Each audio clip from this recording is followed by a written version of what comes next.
नमस्कार विद्यार्थी मित्रांनो, जोशना पवार या यूट्यूब चॅनलमध्ये आपल्या सर्वांचे मनापासून स्वागत आहे। आज आपण इयत्ता 6वीच्या वर्गाची मराठी या विषयाची संकलित मूल्यमापन 1 2024-25 प्रश्नपत्रिका उत्तरांसहित अभ्यासणार आहोत।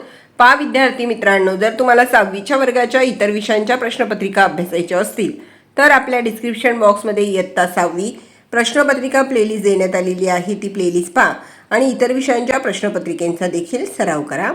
पहा या ठिकाणी प्रश्न क्रमांक आणि प्रत्येक प्रश्न क्रमांकाला किती गुण निर्धारित करण्यात आलेले आहे ते दिलेले आहे। तोंडी चाचणी प्रश्न पहिला, खालील प्रसंगी तू काय करशील ते सांग। 3 गुणांसाठी 3 प्रश्न विचारण्यात आले आहेत। प्रश्न दुसरा, खालील परिच्छेदाचे प्रकट वाचन कर। 4 गुणांसाठी आहे। योग्य आरोह अवरोह सहित तुम्हाला हे प्रकट वाचन करायचे आहे।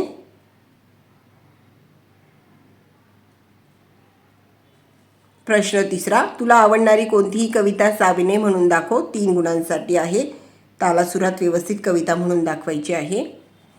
आता लेखी चाचणी प्रश्न चौथा, खाली दिलेल्या मुद्द्यांच्या आधारे गोष्ट लिही व गोष्टीला समर्पक शीर्षक दे।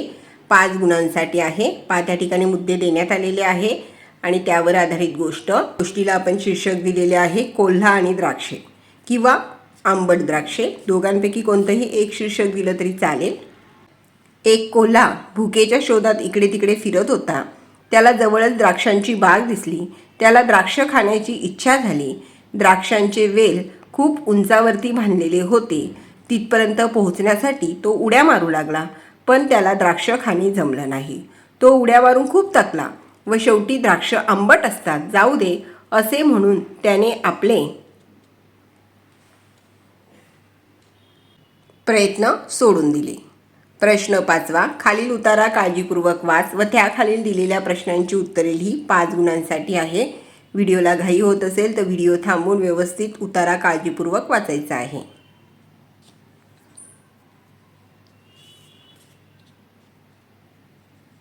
त्यावर आधारित प्रश्न, वरील उतार्यात आलेल्या राष्ट्रीय प्रतीकांची नावे लिहा। 2 गुणांसाठी आहे हा प्रश्न।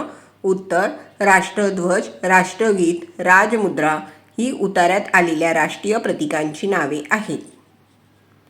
प्रश्न, राजमुद्रेतील सिंहाच्या चित्राखाली कोणते वचन आहे? सत्यमेव जयते हे राजमुद्रेतील सिंहाच्या चित्राखाली वचन आहे। प्रश्न, वरील उतार्याच्या आधारे राष्ट्रीय प्रतीकांमधून व्यक्त होणाऱ्या किमान 2 बाबी लिही। उत्तर, राष्ट्राबद्दलचे प्रेम व्यक्त होते, राष्ट्रभावना दृढ होते। प्रश्न 6वा, खालील कविता वाच व त्याखाली दिलेल्या प्रश्नांची उत्तरे लिही। 4 गुणांसाठी आहे। बलसागर भारत हो, विश्वात शोभुनी राहो। आणि त्यावर आधारित प्रश्न, दिव्य पताका हातात घेऊन कवी कोणाचे गीत गाण्यास सांगत आहेत ते लिही। उत्तर, दिव्य पताका हातात घेऊन कवी भारताचे गीत गाण्यास सांगत आहे।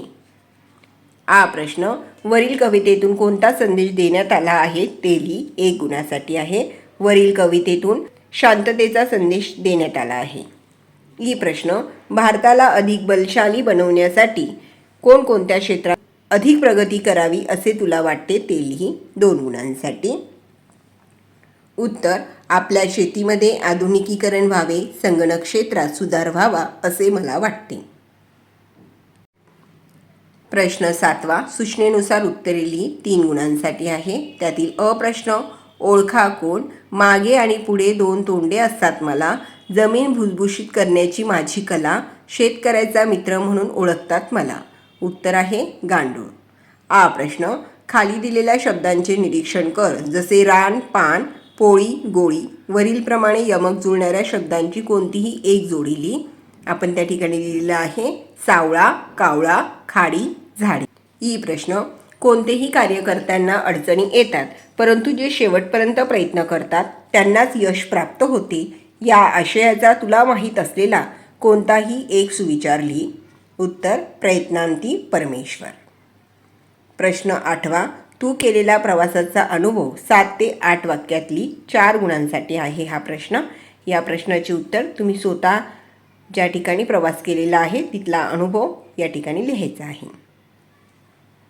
प्रश्न 9 खालील सूचना फलक वाच व त्याखाली दिलेल्या प्रश्नांची उत्तरे लिही। 4 गुणांसाठी आहे। त्या ठिकाणी सूचना फलक दिलेले आहे। कोल्हापूर संग्रहालयामध्ये आपले स्वागत आहे। सूचना फलक वाचल्यानंतर त्यावर आधारित प्रश्नांची उत्तरे। सूचना फलकानुसार कोणत्या गोष्टी आपला अनमोल ठेवा आहेत ते लिही। उत्तर प्राचीन वस्तू व वास्तू या गोष्टी आपल्या अनमोल ठेवा आहेत। प्रश्न तिकीट दरामध्ये विशेष सवलत कोणाला मिळेल। 4 पर्याय दिलेले आहेत। तिसरा पर्याय बरोबर आहे। शैक्षणिक सहलींसाठी तिकीट दरामध्ये विशेष सवलत मिळेल। प्रश्न नेहा 2:30 संग्रहालय पाहायला गेली तर तिला आणि 4 पर्याय दिलेले आहेत। त्यापैकी दुसरा पर्याय बरोबर आहे। संग्रहालय पाहता येणार नाही।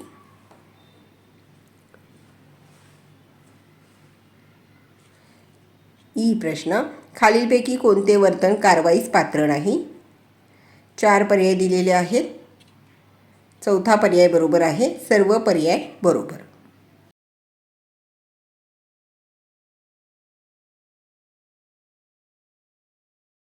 प्रश्न 10 खालील वाक्यात योग्य विरामचिन्हांचा वापर कर व वाक्य पुन्हा लिही। 2 गुणांसाठी आहे।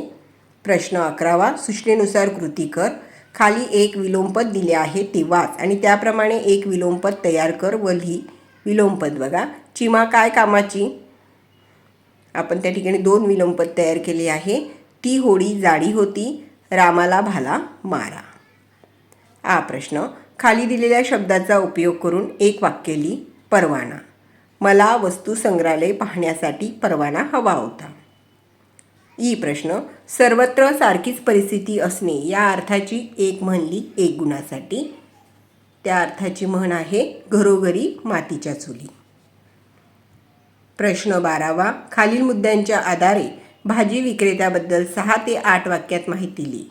त्यामध्ये मुद्दे दिलेले आहेत। नाव, गुण, वैशिष्ट्ये, कामाचे स्वरूप इत्यादी। उत्तर माझ्या भाजीवाल्याचे नाव राजाराम आहे। तो आम्हाला नेहमी ताजी भाजी देतो। तो शेतकरी आहे, त्यामुळे त्याच्या शेतात पिकलेली ताजी भाजी तो विकतो। तो खूप छान स्वभावाचा आहे। तो कधीही चिडचिड करत नाही। प्रश्न 13 खालील उतारा वाच व दिलेल्या प्रश्नांची उत्तरे लिही। 2 गुणांसाठी आहे। या ठिकाणी उतारा देण्यात आलेला आहे। मी उतारा वाचणार नाही कारण त्यामुळे आपला व्हिडिओ जास्त मोठा होईल। आणि उतार्यावर आधारित प्रश्न उतारामध्ये आलेल्या खेळांच्या प्रकारांपैकी कोणताही एक प्रकार लिही। मैदानी खेळ। वरील उतार्याला समर्पक शीर्षक लिही। 1 गुणासाठी। खेळाचा ध्यास। प्रश्न 14 सूचनेनुसार कृती कर। 5 गुणांसाठी आहे 14वा प्रश्न। त्यातील प्रश्न 1 गुणासाठी आहे। खाली दिलेल्या वाक्यातील अधोरेखित शब्दांच्या नामाचा प्रकार ओळखून लिही। वाक्य वडिलांकडून मी प्रामाणिकपणा आणि स्वयंशिस्त शिकलो। नामाचा प्रकार विशेषणाम। प्रश्न खाली दिलेला शब्दसमूह वाचून विशेषणाचा योग्य प्रकार लिही। हुशार कावळा, आंबट चिंच, कच्चा आंबा, उंच इमारत, काळा खडक, हिरवा पोपट। गुण विशेषण। प्रश्न खाली दिलेल्या वाक्यातील क्रियापद ओळखून लिही। यास्मिन पुस्तक वाचते। क्रियापद आहे वाचते। प्रश्न खाली दिलेल्या वाक्यात संबंधी सर्वनाम आले आहे ते शोधून लिही। 1 गुणासाठी आहे हा प्रश्न। वाक्य जो लवकर उठतो तो निरोगी राहतो। संबंधी सर्वनाम आहे जो। प्रश्न लेखन नियमानुसार शुद्ध शब्द ओळखून लिही। 1 गुणासाठी आहे। 4 पर्याय दिलेले आहेत। पहिला पर्याय बरोबर आहे कुंठित।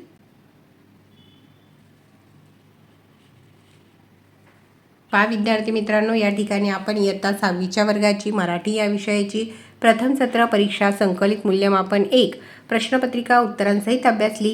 व्हिडिओ आवडल्यास व्हिडिओला लाईक करा आणि चॅनलला सबस्क्राईब करून ठेवा, जेणेकरून या पुढचे जे नवनवीन शैक्षणिक व्हिडिओ मी यूट्यूबवर टाकेन त्याची नोटिफिकेशन अगोदर तुमच्यापर्यंत पोहोचेल।